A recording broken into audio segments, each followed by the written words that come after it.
नमस्कार आदाब, मेरा नाम है सरवत। आप देख रहे हैं ललन टॉप अड्डा विद डॉक्टर्स।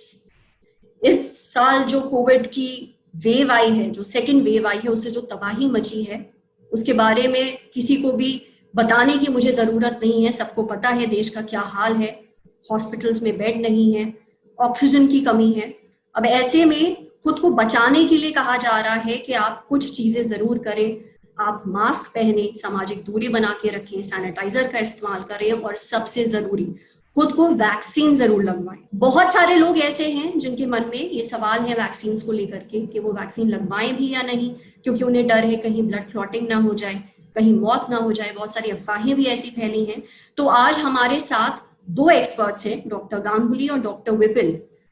वो आपके सारे सवालों के जवाब हमें देंगे। आपने अपने सवाल हमें सोशल मीडिया प्लेटफॉर्म्स जो है ललन टॉप के, उन पर शेयर किए, फेसबुक पे लिखे, मेल किए, इंस्टाग्राम पे भेजे और उन सारे सवालों को हमने कंपाइल किया है, एक लिस्ट बनाई है और एक एक करके हम इन डॉक्टर्स से आपके सारे सवालों के जवाब लेंगे।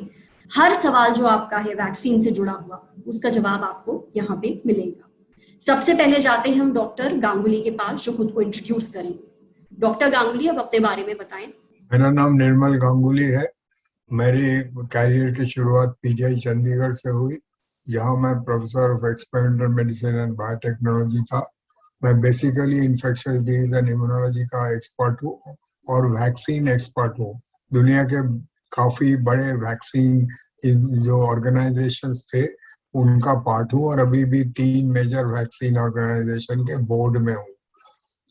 और उसके बाद मैं इंडियन काउंसिल मेडिकल रिसर्च मैंने ज्वाइन किया, जहाँ पर कि मैं डीजी के हैसियत से मैंने ज्वाइन किया और मैं प्रेसिडेंट ऑफ जिपमर था, president of national academy medical science था, president of Indian national science congress था और 6 मेजर सोसाइटीज इंडिया में, immunology society, allergy immunology society, medical mycology society और अभी मैं ट्रांसलेशन हेल्थ साइंस का प्रेसिडेंट हूँ और एडवांस सेंटर ऑफ वायरोलॉजी का मैं साइंटिफिक एडवाइजरी कमेटी का चेयरमैन हूँ।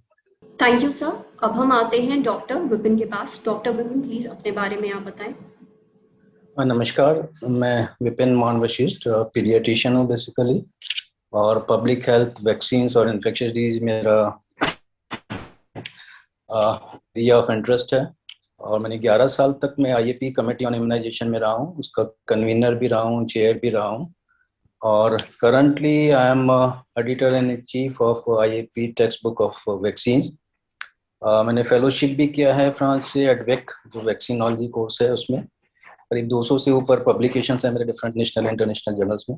और ट्विटर पे मैं काफ़ी एक्टिव रहता हूँ और ये जो वैक्सीन्स और वैक्सीन रिलेटेड इश्यूज हैं, बेसिकली पॉलिसी से रिलेटेड, उस पर मेरा ज़्यादा इंटरेस्ट। सबसे पहला सवाल हमें भेजा है निर्मल मोर जी ने। इनका सवाल ये है कि मैं कोविड पॉजिटिव हूँ पर मुझे ये बात पता नहीं थी, ये एसिम्प्टोमेटिक है और इन्हीं ने गलती से जाकर के वैक्सीन ले ली। तो इन्हें टेस्ट ही नहीं कराए थे क्योंकि ये एसिम्प्टोमेटिक है और ये कोविड पॉजिटिव थे उस टाइम पे जब इन्होंने वैक्सीन लगवाई है। अब ये जानना चाहते हैं कि क्या होगा, क्या उसका कोई साइड इफेक्ट तो नहीं है, कोई दिक्कत तो नहीं आएगी? देखिए, इसमें कोई प्रॉब्लम तो नहीं होनी चाहिए, क्योंकि एक बार आपने डिजीज हो गया तो इम्यून प्रोसेस स्टार्ट हो गया, एंटीबॉडीज बनने लगी। तो एट द मोस्ट ये होगा कि आपकी वैक्सीन वर्क नहीं करेगी। उसमें जो आपने ली है वो एक तरह से आप देखें कि अगर आप ऑलरेडी इन्फेक्टेड हैं तो कोई ज़रूरत भी नहीं है, क्योंकि नेचुरल इम्यून प्रोटेक्शन और definitely slightly better than the vaccine induce protection, जिसके बारे में भी हमें पता भी नहीं। तो एंटीबॉडीज ऑलरेडी बन गई हैं, तो हो सकता है आपको बहुत ज़्यादा इफेक्टिव ना हो ये जो डोज लिया है, रिडेंडेंट हो जाए, बट इससे मेरे ख्याल से कोई हार्म नहीं हो। सर, आपने बोला कि उनको ये जो वैक्सीन उन्होंने लगाई है ये इफेक्टिव नहीं है, तो क्या उनको ये वैक्सीन दोबारा लेनी पड़ेगी कोविड की? नहीं, मेरा देखिए मानना है कि एक बार आपको कोविड का इन्फेक्शन हो गया तो अभी जो लेटेस्ट रिपोर्ट्स अभी आई हैं, एटलीस्ट 8 मंथ्स तक जो एंटीबॉडीज हैं, न्यूट्रलाइजिंग एंटीबॉडीज हैं, काफ़ी महीने तक वो लास्ट करती हैं। उसके बाद मेमोरी बी सेल्स और मेमोरी टी सेल्स आ जाती हैं, जो कि आपको और लॉन्ग लास्टिंग प्रोटेक्शन देते हैं। अभी तक जो डेटा है ये शो करता है कि at least 8 months you are protected. उसके बाद भी कुछ लोग बोलते हैं कि नहीं, आपको वैक्सीन लेना ही चाहिए और ज़रूरी भी है। एक तरह से आप सोच सकते हैं कि आपको एक शॉट वैक्सीन का लग गया जब आपको इन्फेक्शन हो गया, तो सेकंड डोज के लिए जैसे कि यूके में है, यूएस में है, जैसे कि आप you wait up to 90 days. अब गवर्नमेंट ऑफ इंडिया ने बोला कि 6 महीने तक आप वेट करिए, तो मेरे ख्याल से 6 महीने और 3 महीने ये डिफरेंट गवर्नमेंट का, डिफरेंट एजेंसीज का, रिकमेंडिंग बॉडीज का अपना मानना है, पर इसमें कोई हार्म नहीं। आप 3 मंथ्स तक एटलीस्ट वेट कर सकते हैं। और जो गवर्नमेंट की गाइडलाइंस है वे भी अनसाइंटिफिक नहीं है अगर आप 6 मंथ्स रोकने के लिए बोल रहे हैं, क्योंकि हम जानते हैं कि एविडेंस है कि up to 8 months they are protective. ठीक है, thank you sir. Doctor Ganguly, आप क्या इसमें कुछ ऐड करना चाहते हैं? बेसिकली मैं थोड़ा सा और इसको विस्तार करना चाहूंगा। बेसिक इम्यूनोलॉजी के टेनेट्स बोलते हैं कि अगर आप नाइव हैं, मैंने आपको उस वायरस से कोई पहले का एक्सपीरियंस नहीं है, तब आपको एक इनिशियल डोज होती है, उसमें थोड़ा सा वक्त लगता है इम्यून सेल बनने में, वो फिर बनता है, और जब वो गिरने लगता है उस समय अगर आप सेकंड शॉट दें तो आपका सबसे अच्छा बूस्टर होता है।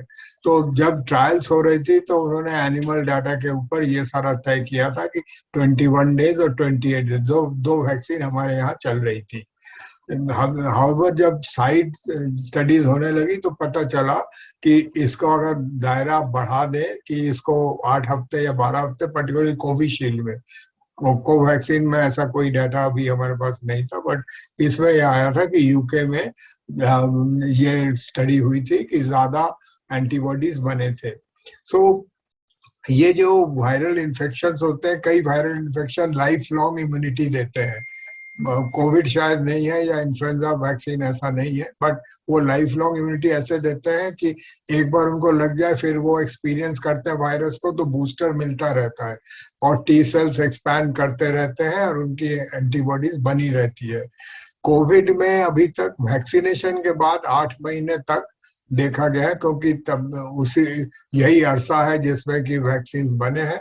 पर्टिकुलरली जो वैक्सीन फाइजर या मॉडर्ना वगैरह के हैं जो सबसे पहले इस्तेमाल हुए थे, उनमें ये डाटा अवेलेबल है।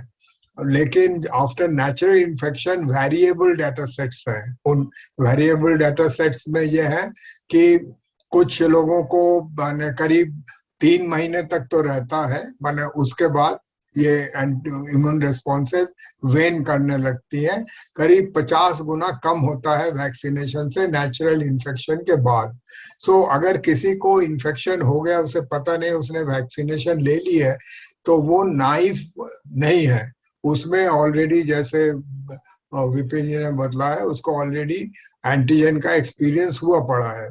तो अगर उसका जो एंटीबॉडी पीक में है तो उस वक्त अगर वैक्सीन लग रही है तो उस वक्त उसका उतना असर शायद ना हो, लेकिन वही पर्सन जब बूस्टर लेंगे तो उस वक्त वो बराबरी में आ जाएंगे, क्योंकि वो नाइव नहीं थे। सो इसलिए जो बेसिक इम्यूनोलॉजी के टेनेट्स हैं उसमें मैं उनसे एग्री करता हूँ कि अगर आपको पता नहीं है और आपने ले लिया वैक्सीनेशन तो आपको कोई हार्म नहीं होगा, और रैदर आप उस साइकिल में इजीली घुस सकते हैं। सो आप इसमें घबराने की कोई चीज नहीं है। एक चीज मैं और बोलना चाहूंगा कि जिनको इन्फेक्शन ऑलरेडी हो गया है वो 3 महीने तक अगर वेट करके फिर वैक्सीनेशन में जाए तो बेहतर होगा। जिनको पता है कि इन्फेक्शन हो गया और वो उसमें से क्योर हो गए। जी, उससे भी जुड़े सवाल है, मैं पूछूंगी अभी। ठीक है, अब हम दूसरे सवाल पे आते हैं सर। डॉक्टर गांगुली, ये सवाल मैं आपसे ही पूछ रही हूँ, उसके बाद डॉक्टर विपिन चाहें तो इसमें ऐड कर सकते हैं। ये सवाल हमें भेजा है नवनीत सक्सेना ने। वो ये कह रही हैं कि वो न्यूरो की पेशेंट हैं और उनको स्ट्रोक्स भी पड़ते हैं और उनका ट्रीटमेंट चल रहा है, तो क्या वो ऐसे में वैक्सीन ले सकती हैं? एक्चुअली वैक्सीन में, ज्यादातर वैक्सीन में स्पाइक प्रोटीन यूज हो रहा है। इवन मैसेंजर आरएनए वैक्सीन में स्पाइक प्रोटीन हो रहा है, बट उसमें स्पाइक प्रोटीन का एक छोटा टुकड़ा हो रहा है। बट स्पाइक प्रोटीन इटसेल्फ ये 2 तरह के रिसेप्टर्स को एक्सेस करती है। एक है तो H2 रिसेप्टर, दूसरे है बीटा इंटीग्रीन रिसेप्टर। इनमें काफी सेल में डिफरेंट एक्शंस होते हैं। और वन ऑफ द एक्शंस है कि ये जो कॉम्प्लीमेंट पाथवे को एक्टिवेट करती है। कॉम्प्लीमेंट एक तरह का प्रोटीन होता है, उसमें प्रोटीन प्रोटीन रिएक्शन में वो ब्लीडिंग भी कर सकता है, वो कोगुलेशन पाथवे को अफेक्ट करता है, और ऑल्सो थ्रोम्बोसिस। जी डॉक्टर गांगुली, आप ना थोड़ा आसान भाषा में समझाइए ताकि ये जो ओके। तो ये जो स्पाइक प्रोटीन है, ये हमारे जिसमें एंटीबॉडीज होते हैं, जैसे इम्यूनोग्लोबुलिन होती है, एक और तरीके की प्रोटीन होती है जिसको कि कॉम्प्लीमेंट प्रोटीन बोलते हैं। तो स्पाइक प्रोटीन्स ये दूसरा जो पाथवे है, कॉम्प्लीमेंट पाथवे, उसको डायरेक्टली एक्टिवेट करती है। पहले कॉम्प्लीमेंट पाथवे को एक्टिवेट करने के लिए, जैसे स्पाइक प्रोटीन है, ये एंटीबॉडी से जुड़ेगी और उसके बाद उसको एक्टिवेट करेगी, लेकिन यहाँ पर ये डायरेक्टली उस पाथवे को एक्टिवेट करती है। वो जो पाथवे है वो कोगुलेशन से, जो कि ब्लड कोगुलेशन होता है, उस पाथवे से जुड़ा हुआ है, और उसके लिए ये होता है कि उसमें जो प्लेटलेट्स है वो स्टिकी हो जाते हैं, वो थ्रोम्बस कर सकते हैं। ये थ्रोम्बस देखा गया है कोविड इन्फेक्शन के कुछ लोगों में, जिनमें उनको रीनल डिजीज में रीनल थ्रोम्बोसिस हुई है, लंग थ्रोम्बोसिस है पल्मोनरी वेसल्स में, या कार्डियक वेसल्स में थ्रोम्बोसिस हुई है। वही सेरिब्रल स्ट्रोक भी हो सकता है, कुछ लोगों में स्ट्रोक भी देखा गया है कोविड के बाद। सो ये कोविड इटसेल्फ करती है। तो इनमें कुछ लोग जो कि ससेप्टेबल है, जिनमें जो कि थ्रोम्बोटिक डिजीज में ससेप्टेबल है, उनमें ये हो सकता है, और उनको ये सावधानी लेवल में अब ये ला दिया गया है कि अगर आपको ऐसा कुछ है, अगर आप ब्लड थिनर्स में है, अगर आपको डीप वेन थ्रोम्बोसिस है, या आपको प्लेटलेट डिस्फंक्शंस हैं, तब आप इसको न लीजिए तो बेहतर है। आपको दूसरे वैक्सीन हैं, उनमें आप जा सकते हो, वो चॉइसेस आप ले सकते हो। लेकिन ज्यादातर वैक्सीन जो हमारे यहाँ पर अभी अवेलेबल है, चाहे वो जॉनसन एंड जॉनसन है, उसमें भी ये लेवल डाल दिया गया है। जो एस्ट्राजेनेका का है, उसमें भी ये लेवल डाल दिया गया है, पर ये बहुत ही रेयर है। जैसे करीब 7-8 मिलियन लोगों को मिला, तो उसमें से 6 या 7 लोगों को ये हुआ है, या करीब अमेरिका में करीब 8.5 मिलियन लोगों में 14 लोगों को हुआ है। सो ये बहुत ही रेयर कॉम्प्लिकेशन है, और इसको अगर आप एक लेवल क्लेम कर ले, तो डॉक्टर, अगर आप किसी डॉक्टर के उसके अधीन है जहां पर कि आपकी चिकित्सा हो रही है इनके लिए, उनसे आप सलाह करके कोई दूसरा वैक्सीन चूज कर सकते हैं। सर मतलब हमारे क्या तो अभी देश में 2 वैक्सीन हैं जो बहुत ही वाइडली अवेलेबल हैं, एक कोविशील्ड और दूसरा कोवैक्सीन। तो अगर हम सिंपली उनको एक अगर ये चीज बताना चाहें, क्या ये दोनों उनमें से कोई भी वैक्सीन लगवा सकती हैं, या फिर इनको और किसी वैक्सीन का इंतजार करना पड़ेगा? अभी कोवैक्सीन में हमारे पास ज्यादा डाटा पब्लिक डोमेन में नहीं आया है, क्योंकि कोविशील्ड का ये फायदा है कि ये काफी कंट्रीज में जा चुकी है, कई रेगुलेटरी बॉडीज से निकल चुकी है, और मिलियंस ऑफ लोगों में लग चुका है। उससे हमें उसका डाटा आया हुआ, उससे हमें पता चलता है कि क्या है। तो हमको ये नहीं पता कि कोवैक्सीन भी ये करता है कि नहीं करता है, लेकिन इस वक्त हमारे पास यही चॉइस है। आगे हमारे पास चॉइसेस आने वाले हैं। वो चॉइसेस हैं, एक नोवावैक्स आने वाला है, नोवावैक्स वैक्सीन आएगी। जो स्पुतनिक है उसमें जॉनसन एंड जॉनसन का एडिनो 26 है और एडिनो 5 दोनों है। तो दोनों अलग अलग उसमें, एक उसमें है, एक उसमें कोविशील्ड में है, एक दूसरा जॉनसन एंड जॉनसन में है। एक वो प्राइमरी देते हैं, दूसरा वो बूस्टर देते हैं। तो हमें पता नहीं स्पुतनिक भी ये करेगा कि नहीं। स्पुतनिक में भी ट्रांसपेरेंट डाटा धीरे धीरे जनरेट होगा, क्योंकि वो ज्यादातर रशिया में यूज हुआ है या कुछ और कंट्रीज में यूज हुआ है, सर्बिया वगैरह में यूज हुआ है। लेकिन उसमें भी हमें डाटा ट्रांसपेरेंसी अभी चाहिए है। तो वो मेरे ख्याल से जब इंडिया में इंट्रोड्यूस होगा अच्छी तरह से, तो ये जो फेज 4 डाटा है ये बहुत जरूरी है। तो ये जब हमारे पास आने लगेंगे और ट्रांसपेरेंटली ये डिस्कस होने लगेगा तो हमें पता चलेगा। लेकिन घबराने की कोई चीज नहीं है, आप कोविशील्ड ले सकते हैं अनटिल अनलेस आपका डॉक्टर आपको मना करता है। Thank you sir. अब हम डॉक्टर विपिन आपके पास आते हैं अपना अगला सवाल लेकर के। डॉक्टर विपिन, ये सवाल हमें भेजा है अक्षय चौधरी ने। इन्हीं ने ये बताया कि फर्स्ट डोज इन्होंने 4 अप्रैल को लिया कोवैक्सिन का, पर 2 हफ्ते के अंदर ये कोविड पॉजिटिव हो गए। 10 मई को इनकी जो रिपोर्ट है वो नेगेटिव आई है। अब गवर्नमेंट की जो गाइडलाइंस है उसके मुताबिक ये है कि 28 से लेकर के 42 डेज तक आपको वेट करना चाहिए दोनों डोजेस के बीच में। ये अब बहुत ही ज्यादा कंफ्यूज्ड हैं, इनको समझ में नहीं आ रहा कि अब ये सेकंड डोज जो है कोवैक्सिन का वो कब लें। देखिए, इन्होंने पहला डोज ले लिया, उसके बाद कोविड हुआ। तो इसमें यह है कि अब अगर आपको एक बार कोविड इन्फेक्शन हो गया तो पहले गवर्नमेंट की गाइडलाइन थी कि आप 21 से 42 डेज करीब वेट करिए, जब तक कि आपके जो सारे सिम्टम साइंस है वो रिजॉल्व हो जाते हैं।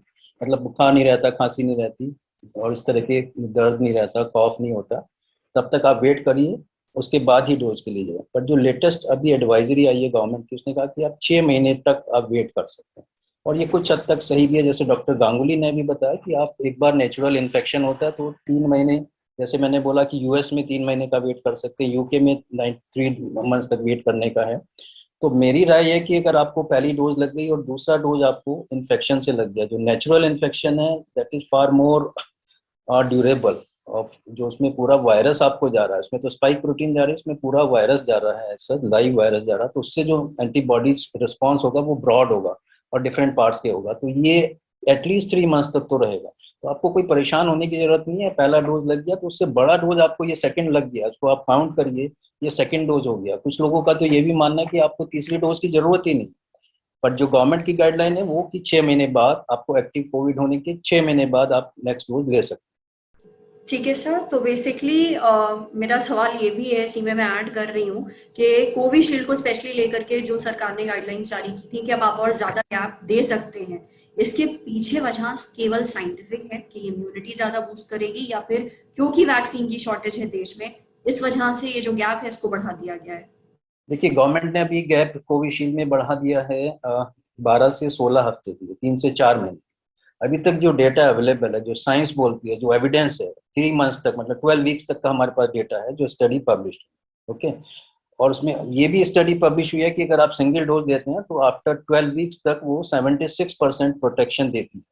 लेकिन अगर आप वो 12 हफ्ते पे चले जाते हैं तो प्रोटेक्शन काफी कम हो जाता है, 25% के करीब हो जाता है। उसमें कुछ नेगेटिव में भी कॉन्फिडेंस इंटरवल चले जाते हैं। तो इट मीन्स कि ये 3 मंथ्स तक का हमारे पास डेटा है, 3 मंथ्स के बियॉन्ड नहीं है। आई एम सरप्राइज कि गवर्नमेंट ने 16 वीक्स कहाँ से लाया। केवल और केवल एक ही वजह है कि उनके पास शॉर्टेज है, वैक्सीन नहीं है, इसलिए गवर्नमेंट ने किया है। डॉक्टर गांगुली, ये सवाल हमें भेजा है रूपा मराज सिन्हा ने। इनका सवाल ये है कि इनकी मम्मी जो है वो डायबिटीज की पेशेंट है, इंसुलिन भी लेती हैं, कभी कभी उनका डायबिटीज, उनका जो शुगर है वो इतना ज्यादा डाउन हो जाता है कि वो बेहोश हो जाती हैं, और इनकी मम्मी को थायराइड भी है। अब इसकी वजह से ये काफी डर रहे हैं कि क्या ये अपनी मम्मी को वैक्सीन दिलवाएं या ना दिलवाएं, कहीं वैक्सीन का कोई साइड इफेक्ट तो नहीं होगा। एक्चुअली जो एक चीज मैं पहले थोड़ा सा विस्तार करना चाहूंगा, जो विपिन जी ने बोला था कि यूके में एक्चुअली ये था जबकि बहुत बड़ा एपिडेमिक पैंडेमिक बहुत तूल में था, तब उन्होंने ये डिसाइड किया था कि हम सबको एक पहला डोज दे देते हैं, ज्यादा से ज्यादा लोगों का। वैक्सीन की कमी थी जो कि इंडिया में भी इस वक्त है। तो इस तरीके से इसकी शुरुआत हुई थी। उस वक्त ये साइड स्टडीज चल रही थी।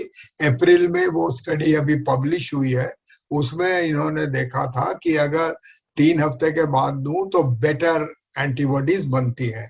इसमें जो थोड़ा सा जब डिप होता है, जो मैं इम्यूनोलॉजी का टीचर हूँ, इम्यूनोलॉजी पढ़ाता था, तो हमारा जो सेकंड इंजेक्शन है वो उस वक्त पड़ना चाहिए जबकि एंटीबॉडी बिल्कुल नहीं गिरी हो, लेकिन गिरी हो, काफी हद तक गिरी हो, उस वक्त अगर देंगे तो बहुत अच्छा उसमें रिस्पॉन्स आता है। तो उसी के बेसिस में ये था, बट ये स्ट्रेटेजी भी है। मेरे ख्याल से गवर्नमेंट ऑफ इंडिया ने दोनों साइंस और स्ट्रेटेजी दोनों अडॉप्ट किया, क्योंकि हमारे पास अभी ज्यादा वैक्सीन है नहीं, तो इसको लाने में टाइम लगेगा, 2-3 महीने तो लगेंगे। दिसंबर तक हमारी जो सिचुएशन है वो बेटर होगी, जब गवर्नमेंट फाइजर और मॉडर्ना के वैक्सीन वगैरह भी खरीद लेगी। अब जो आया आपका सवाल कि किसी को डायबिटीज है, साथ में हाइपरटेंशन है या दूसरे एलिमेंट्स हैं, उनको ये वैक्सीन लेना चाहिए कि नहीं लेना चाहिए। ये वैक्सीन बनी थी जो पहले सबसे ज्यादा लोगों को दी गई थी, वो जिनमें कोमॉर्बिडिटीज है, उनको बचाने के लिए ये वैक्सीन जो है ये सबसे पहले प्रायोरिटाइज हुई थी। कि पहले सबसे पहले हेल्थ केयर प्रोफेशनल्स को, फ्रंटलाइन वर्कर्स को, या पीपल जो कि 60 या अबव है, ज्यादातर लोगों को कोमॉर्बिडिटीज होती है इस उम्र में, इंडिया में तो जरूर होती है, उनके लिए बनी थी। तो उनको जरूर लेना चाहिए, लेकिन ये देखना जरूर चाहिए कि उनकी जो डायबिटीज वगैरह है वो कंट्रोल है, क्योंकि डायबिटीज अगर है तो कभी कभी इम्यून रिस्पॉन्स अच्छा नहीं बनता है। इसीलिए जो भी वैक्सीन बड़े उम्र के लोगों को लग रही थी उनमें इम्यून रिस्पॉन्स अक्सर नहीं हुआ है। अभी हमने एक स्टडी जो की है, हमने देखा है कि 3,500 लोगों को वैक्सीन दी गई हुई है, उनमें से 121 को इन्फेक्शन हुआ है। उनमें जब एंटीबॉडीज देखा है तो कई लोगों को एंटीबॉडीज अच्छी बनी नहीं। तो ये जो है ये एक क्योंकि ज्यादातर काफी जिनको कोमॉर्बिडिटीज होती है, पर्टिकुलरली जिनको डायबिटीज अनकंट्रोल होता है, उनमें दवाइयां भी ठीक से काम नहीं करती और वैक्सीन का इफेक्ट भी थोड़ा सा कुछ इंडिविजुअल्स में रिस्पॉन्स नहीं आता। तो मेरे ख्याल से जो भी कोमॉर्बिडिटीज वाले हैं उनको ये करना चाहिए, पर्टिकुलर जिनको डायबिटीज है, कि वो जितना कंट्रोल करे उतना अच्छा है और उस समय वैक्सीन बेटर काम करेगा, लेकिन इसमें कोई खतरा नहीं है। डॉक्टर विपिन, ये सवाल हमसे पूछा है संजय कुमार जी ने। वो ये कह रहे हैं कि इनके जो पेरेंट्स हैं वो HIV अफेक्टेड हैं और ये जानना चाह रहे हैं कि इंडिया में या फिर फॉरेन वैक्सीन में कोई भी HIV पेशेंट्स जो हैं उनको इंक्लूड किया गया था क्या ट्रायल में? क्या वो ये वैक्सीन लगवाना उनके लिए सेफ होगा? स्पेशली जब बात ब्लड शुगर वगैरह की आती है, किसी कंपनी ने कोई ट्रायल किया है क्या, कोई डेटा है? और साथ ही ये भी जानना चाह रहे हैं कि अगर ये अपने पेरेंट्स को लगवाते हैं वैक्सीन तो क्या ये सेफ होगा? डॉक्टर क्या सजेस्ट करना चाहते हैं? देखिए, जहाँ तक HIV की बात है, उसमें जो इम्यून रिस्पॉन्सेज हैं वो बहुत ही पुअर होते हैं, क्योंकि उसमें एक्यूट एक्वायर्ड इम्यूनोडेफिशिएंसी सिंड्रोम जिसको हम बोलते हैं, लिम्फोसाइट्स बिल्कुल कम हो जाती हैं, टी लिम्फोसाइट्स काम ही नहीं करती, CD4 की जो काउंट है, तो CD8 सेल्स भी। तो इसमें यह है कि आपको वैक्सीन से हार्म नहीं होगा, क्योंकि ये दोनों ही जो वैक्सीन है, तो इनएक्टिवेटेड वैक्सीन है और दूसरा जो हमारी जीन बेस्ड वैक्सीन है, वेक्टर वैक्सीन, बेसिकली ये भी एक DNA वैक्सीन है जिसमें कि जीन को इंसर्ट किया हुआ है। तो ये इनको हम लाइव वैक्सीन नहीं बोल सकते। जो वेक्टर है वो लाइव होता है, बट उसको इनएक्टिवेट किया होता है कि वो रेप्लिकेट नहीं कर पाता, तो इससे कोई हार्म नहीं होगा, पहली बात समझिए। अगर आप ये दोनों में से कोई भी लगवाते हैं तो HIV को, पर चांसेस कितना अच्छा उनको प्रोटेक्शन मिलेगा ये नहीं कह सकते। हो सकता है कि यूजलेस ही उनको लगवाना, क्योंकि इम्यून रिस्पॉन्स बहुत कंप्रोमाइज होंगे। आपने कहा कोई एविडेंस है कहीं पर ट्रायल हुआ? हाँ, एक नोवावैक्स वैक्सीन है जिसको कि साउथ अफ्रीका में ट्रायल किया गया है HIV पॉपुलेशन में, और वहाँ देखा गया कि उसकी रिस्पांस जो रेट था, जो कि उस टाइम पे B1351 जो साउथ अफ्रीकन स्ट्रेन है, वो बहुत प्रोमिनेंट था। तो नोवावैक्स की समझिए इधर, नोवावैक्स की जो एफिकेसी थी वो US में जो ओरिजिनल स्ट्रेन था D614G, उसके अगेंस्ट इट वाज 96%। यहाँ पर ये नॉन HIV पेशेंट्स में ट्राई की गई, उसमें ये 49% के करीब आया साउथ अफ्रीका में। और जो HIV में ये 21B ट्रायल है, अभी एफिकेसी नहीं हुई है, वहाँ पे उन्होंने पाया कि ये काम तो करती है नोवावैक्स वैक्सीन, पर उतना नहीं जितना कि नॉन HIV इन्फेक्टेड। तो अगर आप चाहें तो हमारे पास डेटा है, थोड़ा बहुत एविडेंस नोवावैक्स के साथ, वहाँ पर डॉक्टर शबीर मादी कर रहे हैं, वो आएगा, रिपोर्ट पब्लिश होएगा, जो एफिकेसी डेटा है फेज 3, वो 2000 केसेज में उन्होंने ये स्टडी किया था। तो HIV के अगेंस्ट भी काम कर सकती है, नोवावैक्स का डेटा है, पर बहुत अच्छा रिस्पॉन्स, तो आप नुकसान नहीं देगी, पर आप लगवा सकते। Thank you sir. अगला सवाल है, ये सवाल हमसे पूछा है चरणजीत सिंह ने। ये कहते हैं कि कोविड वैक्सीन लेने के बाद अगर किसी को बाद में कोई फीवर होता है या फिर कोई और प्रॉब्लम आती है तो क्या वो कोई दूसरी वैक्सीन लगवा सकते हैं? यानी कोविड की वैक्सीन नहीं, फीवर की कोई वैक्सीन। क्योंकि ये बताते हैं कि एक ऐसी जगह रहते हैं, एक छोटे से गांव में रहते हैं, जहाँ पे फीवर आने पे, बुखार आने पे डॉक्टर जो है इनके यहाँ वो उन्हें वैक्सीन देते हैं। तो अगर कोई दूसरी वैक्सीन जो कि कोविड की वैक्सीन नहीं है, क्या वो लगवा सकते हैं कोविड वैक्सीन लेने के बाद? एक्चुअली जो वैक्सीन के शेड्यूल है, कोविड वैक्सीन अभी हमारे शेड्यूल में नहीं है, ये कैंपेन मोड में दी जा रही है। जो ये विपिन जी को बहुत अच्छी तरह से पता है, वो पीडियाट्रिशियन है, कि कई वैक्सीन जैसे हम इकट्ठे भी देते हैं। जैसे एक हेक्सावेलेंट वैक्सीन है, इंडिया में नहीं आई है, पेंटावेलेंट अभी यूज हो रहा है, बट हेक्सावेलेंट वैक्सीन भी है जिनमें कि 6 वैक्सीन इकट्ठे हैं, और हमारी इम्यून सेल्स जो है 1% से कम यूज होती है, उनको दी जा सकती है। कोविड के सारे वैक्सीन में फीवर होती है और साथ में हाथ में दर्द होता है। तो इसलिए जब ये कोविशील्ड वगैरह का हो रहा था वैक्सीनेशन, जब ये फाइजर वगैरह हो रहा था, पहले पैरासीटामोल दे रहे थे लोगों को, कि पैरासीटामोल के बाद ट्रायल में भी पैरासीटामोल दे रहे थे कि पैरासीटामोल के बाद लो तो फीवर नहीं होगा। और कुछ लोगों को थोड़े से प्रोलॉन्ग फीवर होता है, उनको पैरासीटामोल कंटिन्यू करना पड़ेगा, बट इसमें फीवर से डरने की कोई चीज नहीं है। फीवर एक हर वैक्सीन में, किसी भी वैक्सीन में, जब मैं छोटा था तब मुझे टाइफाइड और कॉलेरा वैक्सीन उस वक्त मिलता था। मैं जब छोटा था, वो बहुत साल पुरानी बात है, क्योंकि मैं नियरली 79। तो बट उस वक्त हम लोगों को जैसे बछड़ों की तरह पकड़ के दिया जाता था, काफी फीवर भी होता था, हाथ में भी दर्द होता था, और बट दिया जाता था। तो फीवर से डरने की चीज नहीं है। बच्चों में कभी कभी किसी वैक्सीन से फीवर से कन्वल्शन होता है, उनमें कभी कभी बुरा असर पड़ता है फीवर का, बट उसको भी रोका जा सकता है। इसमें एक चीज जो विपिन जी ने बोला था, उसको मैं थोड़ा सा और विस्तार करूंगा। कुछ वैक्सीन एटीन्यूएटेड है, उनमें कभी कभी हम उसमें डिलीशन म्यूटेंट्स बनाते हैं जिससे कि वो रेप्लिकेट न करे। बट अभी सर जो इसका मतलब समझा दीजिए आसान। मैंने एटीन्यूएटेड वैक्सीन है, जो कि वैक्सीन की जो विरुलेंस है वो घटा दी जाती है। उसमें से उसमें कभी कभी वो जीन को वो करके मैनिपुलेट करके, कभी कभी उसको रिपीटेड पसाज करके, टेम्परेचर वेरी करके उसकी वेरुलेंस खत्म हो जाती है। देख लेते हैं कि वो पलट के रेप्लिकेट न कर जाए, करके वो दिया जाता है। लेकिन जो इम्यूनो सप्रेस लोग होते हैं, उनमें एटीन्यूएटेड वैक्सीन नॉर्मली अवॉइड करते हैं, उनमें हम एटीन्यूएटेड वैक्सीन नहीं फिर देते। इम्यूनो सप्रेस्ड मतलब जिनकी इम्यूनिटी जो है कमजोर। हाँ, HIV में जैसे विपिन जी ने कहा, इम्यूनो सप्रेशन एक बहुत बड़ा मैनिफेस्टेशन है HIV पेशेंट्स का। एक उन्होंने और बोला नोवावैक्स के बारे में। नोवावैक्स के बारे में मैं ये बोलना चाहता हूँ, नोवावैक्स का एक HBL इंडिया करके एक कंपनी है अहमदाबाद में, उनकी 3 वैक्सीन अभी मार्केट में है। ये बैकुलोवायरस बेस्ड वैक्सीन होता है। इसमें इसमें जो एंटीजेंस होते हैं वो क्लोन्स होते हैं, तो सेफ होता है ये काफी। इसमें काफी कुछ चीजें जो हम दूसरे वैक्सीन में देख रहे हैं, इनमें नहीं मिलेगा। ये एक सक्सेसफुल वैक्सीन ट्रायल हो चुके हैं, और जैसे विपिन जी ने कहा है, ये वाला और जॉनसन एंड जॉनसन दोनों ने साउथ अफ्रीका में किया था, और 50% दोनों को 50% वो मिला था, 50% प्रोटेक्शन मिला था। सो नोवैक्स वैक्सीन इंडिया में आएगी, क्योंकि ये सीरम इंस्टीट्यूट को उन्होंने ट्रांसफर किया, बिल गेट्स ने इसको फंड किया है, और इन्होंने एक चेकोस्लोवाकिया में कंपनी थी, वो उस कंपनी को खरीदा है, और वहां पर ये बना रहे हैं। वहां से बन के ये भारत में आएगा और यूज होगा।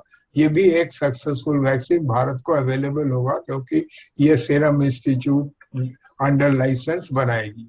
Thank you so much sir. हम अगले सवाल पे आते हैं। मैं कुछ ऐड करना चाहूंगा शरबत जी। जैसे ये क्वेश्चन था ना कि फीवर की वैक्सीन, तो मेरे को समझ में नहीं आता कि फीवर की कौन सी वैक्सीन होती है। जो आपके कॉलर ने एक क्वेश्चन पूछा था, तो फीवर की कोई वैक्सीन मेरे को समझ में नहीं आता कि कौन सी, या तो फिर वो न्यूमोकॉकल या इन्फ्लुएंजा वैक्सीन की बात कर रहे होंगे। तो ये दोनों इनएक्टिवेटेड वैक्सीन है, उनको ले सकते हैं कोविशील्ड के बाद, कोई गैप रखने की जरूरत नहीं। वो 2 लाइव वैक्सीन जैसे मीजल्स, मम्स, रूबेला, MMR और चिकन पॉक्स में रखना चाहिए। कोविशील्ड वैक्सीन का जो गैप है 2 वैक्सीन के बीच में, पहले गवर्नमेंट ने कहा कि 4 से 6 हफ्ते होना चाहिए, ठीक है। और ये बाद में डाटा भी आया कि अगर हम ड्यूरेशन बढ़ा देते हैं तो इम्यून रिस्पॉन्स अच्छा हो जाता है, एफिकेसी अच्छी हो जाती है। तो पर ऐसा क्यों होता है? क्या वजह है इसके पीछे, तो वो मैं जानना चाह रहा था। क्या ये वेक्टर के अगेंस्ट, जैसे एडिनो वायरस है उसके अगेंस्ट एंटीबॉडीज सर्कुलेट करती रहती हैं, और हम पहली डोज देते हैं तो एंटीबॉडीज बनती हैं वेक्टर के अगेंस्ट, तो उनके वेन होने का इंतजार करते हैं इसलिए बड़े हो जाती है, या कोई और वजह? एक इम्यूनोलॉजिकल, बेसिक इम्यूनोलॉजिकल होता है कि इम्यून रिस्पॉन्सेज मेच्योर करते हैं जैसे हम टाइम ड्यूरेशन बढ़ाते हैं, तो क्या वजह है सर, ये मैं पूछना। ये जो सवाल था विपिन जी का बहुत इंपॉर्टेंट सवाल था। एडिनो वायरस वेक्टर एक बार मैंने इंडिया में HIV वैक्सीन में ट्रायल कर रहा था तो हमने बनवाया था ये। और हमने ऐसा वेक्टर चूज किया था जो कि इंडिया में सर्कुलेट नहीं होता है और एंटीबॉडीज नहीं होती है। लेकिन सबसे ज्यादा एडिनो वायरस के वेक्टर में जैसे कोविशील्ड वगैरह, जॉनसन जॉनसन वगैरह है, ये इबोला में ट्राई हुए थे अफ्रीका में। सो अफ्रीका में काफी एंटीबॉडीज हैं, तो अफ्रीका में जब हम ये रेप्लिकेट करना जरूरी है वेक्टर को। अगर एंटीबॉडीज हैं तो ये वेक्टर मल्टीप्लाई नहीं करते तो ज्यादा एंटीजन नहीं बनता। तो ये सर वेक्टर क्या इनका होता है? वेक्टर मतलब होता है कि एक प्लेटफॉर्म होता है, वो वायरस का खोखला प्लेटफॉर्म होता है। वो रेप्लिकेट तो करता है पर उसमें वायरस के अंदर की कोई चीज नहीं होती उसमें, तो वो वायरल इंफेक्शन नहीं करता बट अपने को सपोर्ट करता है, जिसमें कि जो एंटीजन उसमें हमने इनकॉर्पोरेट किए हैं, लगाए हैं, वो जो एंटीजन है वो एक्सप्रेस होंगे और उनसे इम्यून रिस्पॉन्स बनेगा। बट अगर हम ये जो वेक्टर है, जो कि फ्रेम जिसके ऊपर के हमने लगाया है, वही नहीं रेप्लिकेट करे तो वो एंटीजन भी नहीं बनेंगे। तो ये इन्होंने बहुत महत्वपूर्ण वो की है। जब हम एडिनो वायरस वेक्टर के वो चूज करते हैं तो ऐसे चूज करते हैं जैसे कोविशील्ड में शिम्पैंजी का लिया, एडिनो 5 शिम्पैंजी का लिया। शिम्पैंजी का एक्सपीरियंस ह्यूमंस में नहीं था तो इसलिए ये चूज किया गया। तो इसी तरह से जो लोग चूज करते हैं ऐसा करते हैं कि पॉपुलेशन में ना हो, बट इसकी संभावना है कि अगर ये काफी दिनों तक यूज किए जाए तो पॉपुलेशन में अगर एंटीबॉडी एडिनो वायरस के वेक्टर के अगेंस्ट ज्यादा हो तो इनकी इफेक्टिवनेस घटेगी। दूसरा इन्होंने जो सवाल किया था वो बेसिक सवाल आप काफी देर से पूछ रहे हैं सरबत जी, कि भाई दोनों में फासला कितना होना चाहिए। जब पहले ट्रायल डिजाइन होता है तो नॉर्मली हम 28 दिन, 14 दिन या 28 दिन इसलिए करते हैं कि इस समय क्लासिक इम्यून रिस्पॉन्सेस इसी समय पर दिया जाता है, या तो 14 दिन दिया जाता है, 21 दिन या 28 दिन। ये वैक्सीनेशन का ये प्रिंसिपल है। लेकिन तो इसके ऊपर ट्रायल हो जाती है। उसके बाद हम देखते हैं कि हम एंटीजन का कंसंट्रेशन घटाएं बढ़ाएं तो हमको बेटर होगा कि नहीं। तो कोविशील्ड में ये हुआ भी था, फाइजर में भी ये हुआ है कि पहला एंटीजन का कम डोज दीजिए, दूसरा एंटीजन का नॉर्मल डोज दीजिए, आपको ज्यादा बेटर इम्यून रिस्पॉन्स मिलता है। उसी तरह से इन्होंने फासला ये बढ़ाते गए। अब ये फाइजर में भी आ गया है, इसमें भी आ गया है कि अगर आप फासला बढ़ाओ तो आपको बेटर इम्यून रिस्पॉन्स होता है, क्योंकि इनमें चाहे वो मैसेंजर आरएनए हो चाहे इनमें हो, इनमें एडजुवेंट्स यूज होता है। ये एक डिपो करती है, इससे जो इम्यून रिस्पॉन्स का जो कर्व है वो बढ़ जाता है। तो इसलिए इसीलिए ये जो डिस्टेंस है इससे बेटर इम्यून रिस्पॉन्स हो रहा है। कुछ लोगों ने ये भी किया है, जैसे फाइजर ने बना लिया है कि भाई एक आप थर्ड बूस्टर भी दे दीजिए तो दूसरे साल भी आपका इम्यून रिस्पॉन्स बना रहेगा। सो इसलिए रूट स्पेसिंग ये बहुत इंपॉर्टेंट चीज होती है। अभी एक इंटरनेशनल वैक्सीन भी इसराइल ने ट्रायल में डाला है, तो वो ये सोचते हैं कि वो वैक्सीन बहुत ही अच्छी और सुपीरियर होगी। उसके बारे में अगर आप सवाल पूछेंगे तो बोलूंगा, बट अभी मैंने विपिन जी के सवाल का आंसर दिया। Thank you so much sir. क्योंकि समय थोड़ा हमारे पास कम है, इसलिए हमें सारे जवाब भी देने हैं लोगों के, तो मैं अगले सवाल पे आ रही हूँ सर। डॉक्टर गांगुली, अगला सवाल ज्योति का है। इन्होंने लिखा है कि इनको साइनस है और ये एलर्जिक हैं इबुप्रोफेन के, जो ड्रग, मेडिकल ड्रग है, उससे इनको एलर्जी है। तो इनको कोविड की वैक्सीन लेनी चाहिए या फिर नहीं लेनी चाहिए? देखिए, ड्रग एलर्जी से कोविड वैक्सीन का वो नहीं होता। अगर वो बेसिक वो एलर्जिक है, उनको एटोपी है, उनको एनाफाइलेक्सिस के एक दो वो लग चुके हैं, तो यहाँ पर बड़ी सावधानी बरतनी पड़ती है। बट मैं भी 2-3 ड्रग का एलर्जिक हूँ, मैंने कोविशील्ड लिया, मुझे कुछ नहीं हुआ।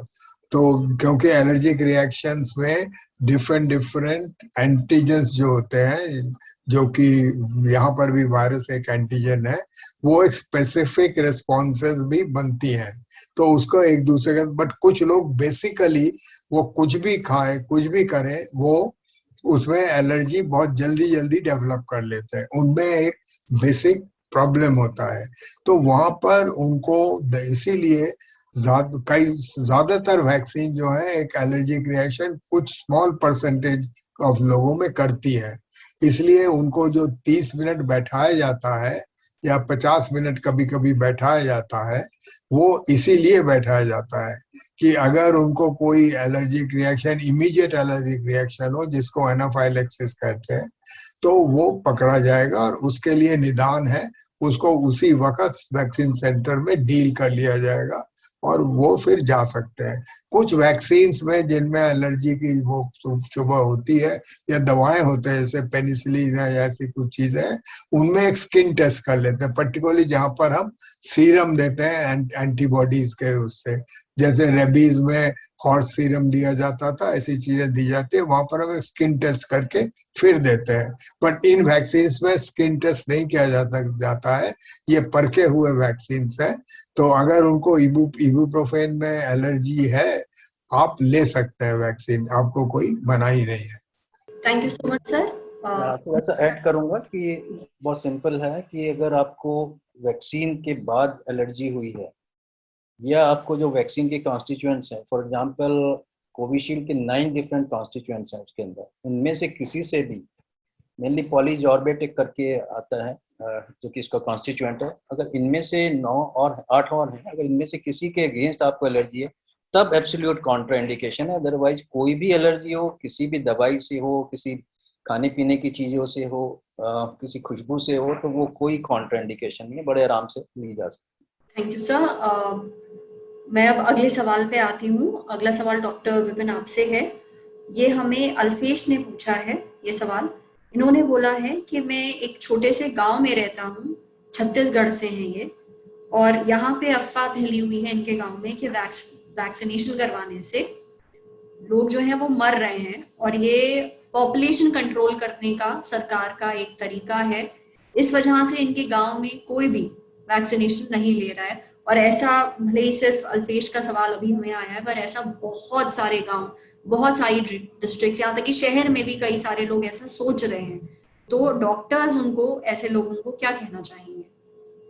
ये बड़ा अनफॉर्चुनेट है कि एक तरफ जहाँ पर आप देख रहे हैं कि डेथ्स हो रही हैं, अभी भी 4000 डेथ्स पर डे हो रही हैं डिजीज की वजह से, और उसके बाद भी हम ऐसी सोच रखते हैं। पूरी दुनिया, हर कंट्री में, चाहे वो मुस्लिम कंट्री हो, चाहे अफ्रीकन कंट्री हो या वेस्टर्न कंट्री जो यूरोपियन कंट्री, सब में ये वैक्सीन लगाई जा रही है। यही वैक्सीन जो है एस्ट्राजेनेका, कोविशील्ड, बहुत सारी कंट्रीज में, 40-50 से ज़्यादा कंट्रीज में ये वैक्सीन यूज हो रही है।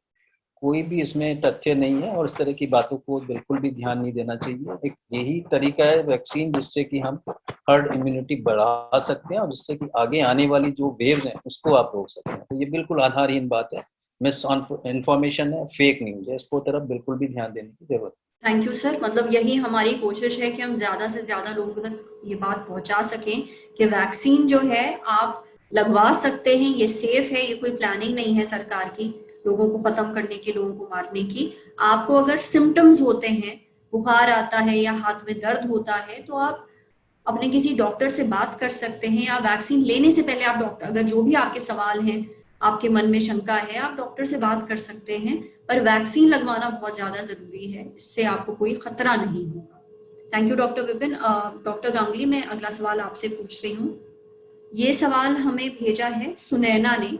वो बताती हैं कि 22 साल की हैं वो, और इनको हार्ट प्रॉब्लम है जो कि है untreated ASD, atrial septal defect, और ये इनको 2019 में डायग्नोज हुआ था, पर ये ट्रीट नहीं हुआ है, अभी तक इसका इलाज नहीं हुआ है। और बचपन से ही इनको चेस्ट पेन की दिक्कत रही है, और कभी कभी बहुत ज्यादा चेस्ट पेन होता है।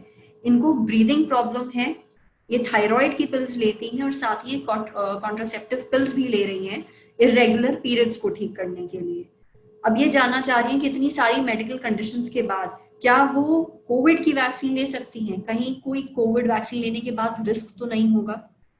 जैसे मैं बतलाऊं, इनको कंजेनिटल हार्ट डिफेक्ट है, और जैसे मैं एक उसमें काम करता था, rheumatic fever, rheumatic heart disease, उसमें भी हार्ट डिफेक्ट होता था।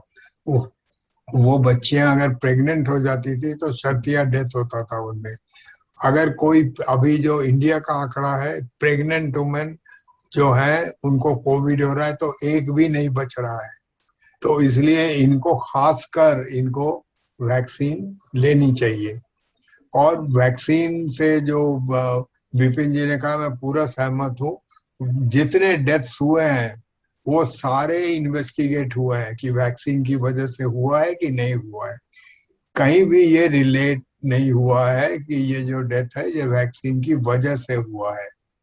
दूसरी चीज यह है कि दुनिया में 16 कंट्रीज जहां पर की पैंडेमिक बिल्कुल तबाही मचा रही थी, उनमें सबने वैक्सीन लगाकर कंट्रोल कर लिया है।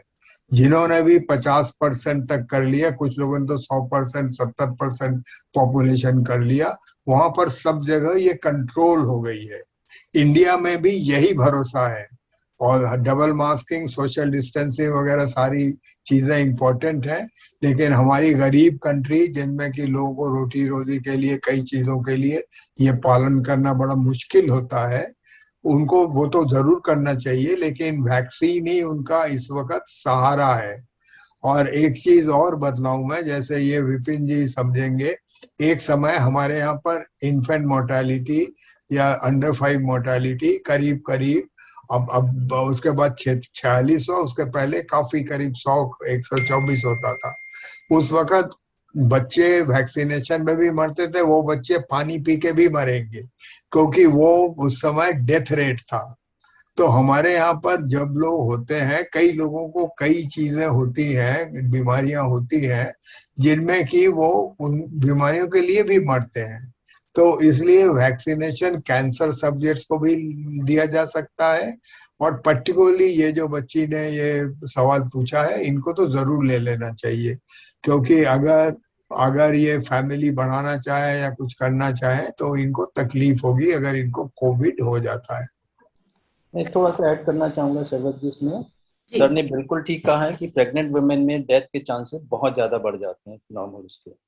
इसमें अगर भी इनका कोई कंजेनाइटल हार्ट डिजीज है, इनको पता करिए अपने क्लिनिशियन से, कोई एंटीकोगुलेंट वगैरह तो नहीं चल रहा है। और अगर ये कोविशील्ड लेते हैं तो थोड़ा सा प्रिकॉशन लेने की जरूरत है, इसको डोज को मिस ना करें अगर चल रही है। जैसा सर ने बोला था कि जो क्लॉट रिलेटेड कॉम्प्लिकेशन है कोविशील्ड के बहुत मिनिस्क्यूल, रेयर से रेयर। अभी जो लेटेस्ट फिगर इंडिया की आई है तो 0.66 पर केसेस पर 1 मिलियन, तो बहुत रेयर से रेयर है ये। तो इसमें डरने की कोई बात नहीं है, वैक्सीन बिल्कुल लेना है। और अगर कोई एंटीकोगुलेंट या इस तरह की ब्लड थिनर वगैरह उनकी चल रही है तो कम से कम बंद ना करें, अपनी क्लिनिशियन से पहले सलाह करें अगर कोविशील्ड लेने जा रहे हैं। Thank you sir. अगला सवाल डॉक्टर विपिन मेरा आपसे है। डॉक्टर विपिन, ये सवाल हमसे पूछा है तहरुन निसा ने। ये बताती हैं कि 16 मई को ये इन्हीं ने रजिस्टर किया था खुद को वैक्सीन के लिए। जब ये वहां वैक्सीन लेने गई तो इनसे पूछा गया कि इनको कोई एलर्जी या बीमारी तो नहीं है। तब इन्होंने वहां बताया था कि इन्हें बैक्टीरियम डीएस से काफी ज्यादा एलर्जी है और इन्हें ब्रोंकाइटिस भी है। और ये बताती हैं कि लगभग 33 साल पहले इनको बैक्टीरियम डीएस से बहुत ज्यादा एलर्जी हुई थी और इनको हॉस्पिटलाइज कराया गया था। तो जब ये बातें उन्होंने बताई वहां सेंटर पे कि ये ब्रोंकाइटिस से ग्रसित है, एलर्जी है इनको ब्रोंकाइटिस की और साथ ही बैक्टीरियम डीएस से भी एलर्जी है, तब वहां पे इनको वैक्सीन देने से मना कर दिया गया।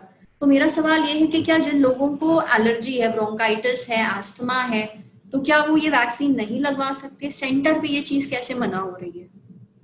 ये बड़ा देखिए बड़ा अनफॉर्चुनेट है कि और ये इनको मना किया गया वहाँ पे। आइडियली ऐसा नहीं होना चाहिए था।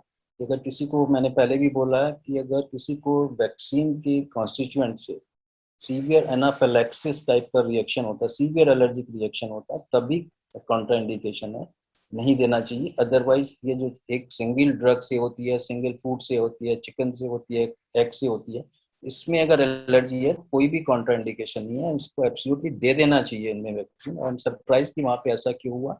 मेरे ख्याल से कम्युनिकेशन की जरूरत है, गवर्नमेंट को और प्रॉपर्ली कम्युनिकेट करना चाहिए हेल्थ सेंटर्स पे, और जो प्राइमरी हेल्थ सेंटर हैं, सेंट्रल हेल्थ CHC हैं और डिस्ट्रिक्ट हॉस्पिटल। ये missed opportunity of vaccination you can कह सकते।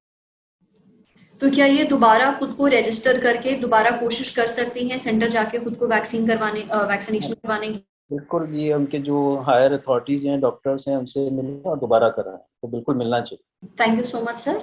अगला सवाल डॉक्टर गांगुली मैं आपसे पूछूंगी, ये सवाल आपने स्पेसिफिकली भेजा भी था। डॉक्टर गांगुली, ये सवाल हमें आया है रितेश कुमार का। वो ये कहते हैं कि वैक्सीन लगवाने के बाद भी कोविड हो रहा है, लेकिन वैक्सीन लगवाने के बाद लोग टेस्टिंग पे फोकस नहीं करते हैं, लोग टेस्टिंग से डरते भी हैं। टेस्टिंग और ट्रेसिंग का इम्पोर्टेंस जो है फिलहाल वैक्सीन लगवाने के बाद वो बहुत ज्यादा जरूरी है, पर लोग ऐसा नहीं कर रहे हैं। तो वो ये जानना चाहते हैं कि क्या टेस्टिंग करवानी चाहिए एक बार आपको वैक्सीन लग जाती है उसके बाद, कितना इम्पोर्टेंट है वो? एक्चुअली वैक्सीन जब लगवा लेते हैं तो कुछ ट्रायल्स ऐसे हुए हैं जिनमें कि उसके पहले नेजल वो लिया गया, स्वैब लिया गया है, और वैक्सीन के बाद भी पूरे कोर्स के बाद लिया गया है। क्योंकि ज्यादातर ट्रायल्स जो पहले हुए थे वो हुआ था कि आपका डिजीज नहीं होगा, डिजीज सीवियर डिजीज नहीं होगा, आप वेंटिलेटर में नहीं जाएंगे। ये एंड पॉइंट्स दूसरे थे। एंड पॉइंट्स में ये नहीं था कि इन्फेक्शन नहीं होगा। वैक्सीन लगने के बाद भी आपको इन्फेक्शन हो सकता है, बट जो भी आंकड़े अभी आए हैं कि आप उसको ट्रांसमिट नहीं करते हो। इन्फेक्शन हल्का इन्फेक्शन होता है, बहुत ही हल्का होता है। फाइजर वगैरह ने तो बिल्कुल डिक्लेयर कर दिया कि वैक्सीनेशन के बाद आप डिजीज को ट्रांसमिट नहीं करते। ये डाटा पहले नहीं था, बट अभी ये डाटा है। लेकिन कुछ लोगों को, जिनको कि पर्टिकुलरली जो हेल्थ केयर वर्कर हैं, जैसे मैंने अभी आपको बताया था कि ये एक हेल्थ केयर फैसिलिटी में हुआ है जहां पर कि बहुत हेवी डोज आपको मिल सकता है वैक्सीनेशन के बाद भी। तो वहां पर करीब 3,500 जो हेल्थ केयर वर्कर थे, पर्टिकुलरली जो नर्सेज में सबसे ज्यादा हुआ था, डॉक्टर्स से ज्यादा हुआ था नर्सेज में, करीब 131 लोगों को इन्फेक्शन हुआ था। बहुत ही माइल्ड इन्फेक्शन हुआ था, कोई हॉस्पिटल में एडमिट नहीं हुआ था। ये उनसे स्वाब ली गई थी जब जिनको सिम्टम्स, माइल्ड सिम्टम्स हुए थे।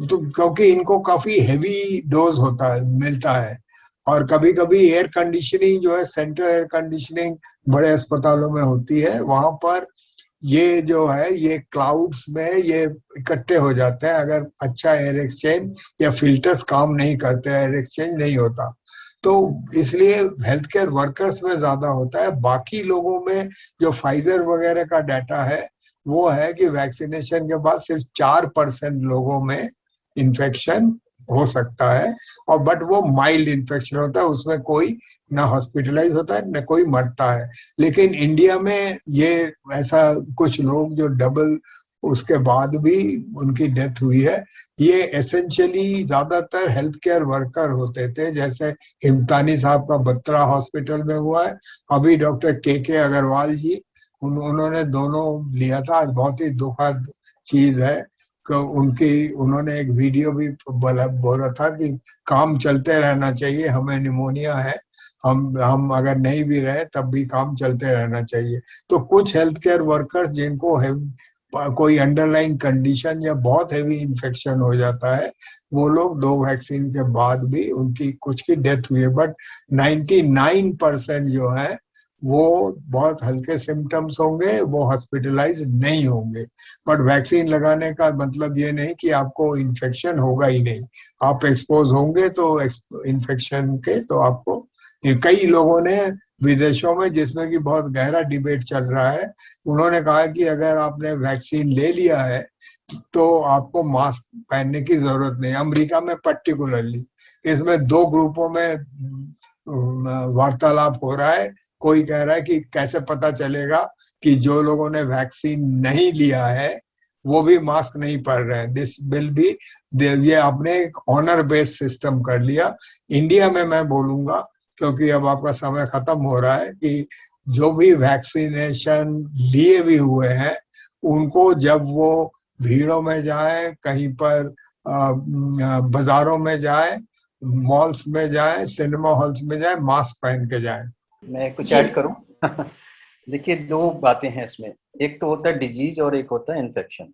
डिजीज भी कोई, ये भी समझिए, कोई भी वैक्सीन 100% एफिकेशियस नहीं। सारी वैक्सीन एक जैसा प्रोटेक्ट नहीं करती हैं।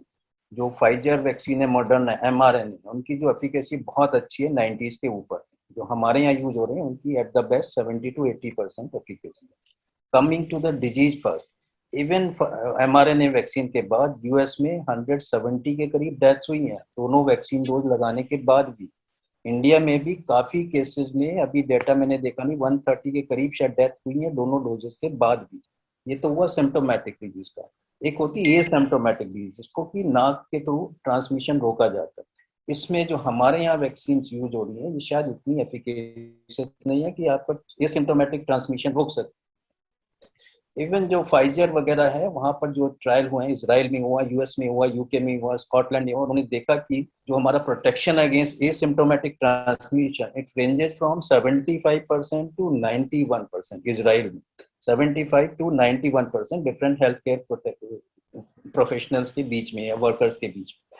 तो कोई भी वैक्सीन ना तो 100% आपको बीमारी से बचा सकती है, डेथ से बचा सकती है, ना ही कोई भी वैक्सीन आपको ट्रांसमिट करने से बचा सकती है। ये डिबेटेबल है यूएस ने जो लिया, और मेरे ख्याल से डिसीजन एक तरह से अनवैक्सीनेटर्स को, जो नॉन वैक्सीनेटर, उनको डिस्करेज करने के लिए लिया कि आप भी लगवाइए और आइए, घूमिए पार्क में विदाउट मास्क। इसलिए ये शायद मेरे ख्याल से अंदेशा है। तो हमको ये सारी चीजें फिर भी रखनी है, क्योंकि कोई भी वैक्सीन का ट्रायल देखिए तो वो उस दौरान हुआ है जहाँ की लॉकडाउन लगे हुए थे।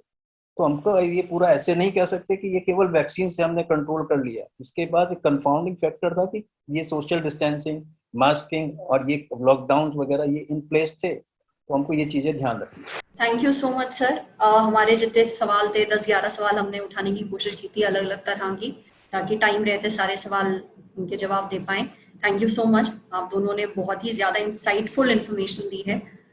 उम्मीद है जितने लोगों ने अपने सवाल हमें भेजे थे, हमने कोशिश की है कि उन सारे सवालों को शामिल करें।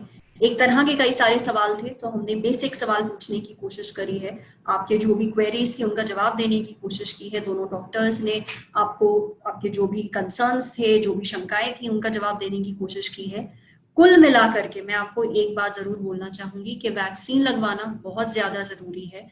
बार बार डॉक्टर्स ये कह रहे हैं, ये आपका जो रिस्क है वेंटिलेटर पे जाने का, हॉस्पिटल में जाने का और डेथ होने का, उसको काफी कम करता है। ऐसा नहीं है कि आपको कोविड नहीं होगा, कुछ % चांस है कि अगर आप परहेज नहीं बरतते हैं, मास्क नहीं लगाते हैं, सामाजिक दूरी नहीं बनाते हैं, तो हो सकता है आपको कोविड हो जाए, पर आप क्रिटिकल नहीं होंगे। इसलिए वैक्सीन लगाना बहुत जरूरी है। दी ललन टॉप पे आपके जो भी सवाल हैं, जो भी शंकाएं हैं, आप हमें भेजते रहिए। हम कोशिश करेंगे एक्सपर्ट से पूछकर आपको उनका जवाब देते रहें। अपना ध्यान रखिए, सुरक्षित रहिए। Thank you. ये वीडियो फेसबुक पर देख रहे हैं तो हमारे फेसबुक पेज को लाइक करिए। यूट्यूब पर देख रहे हैं तो प्लीज हमारे चैनल को सब्सक्राइब करिए। बेल आइकन पर जरूर क्लिक कर दीजिए, ताकि जब भी हम कोई नया वीडियो अपलोड करें तो उसका नोटिफिकेशन आप तक सबसे पहले पहुंचे। Thank you.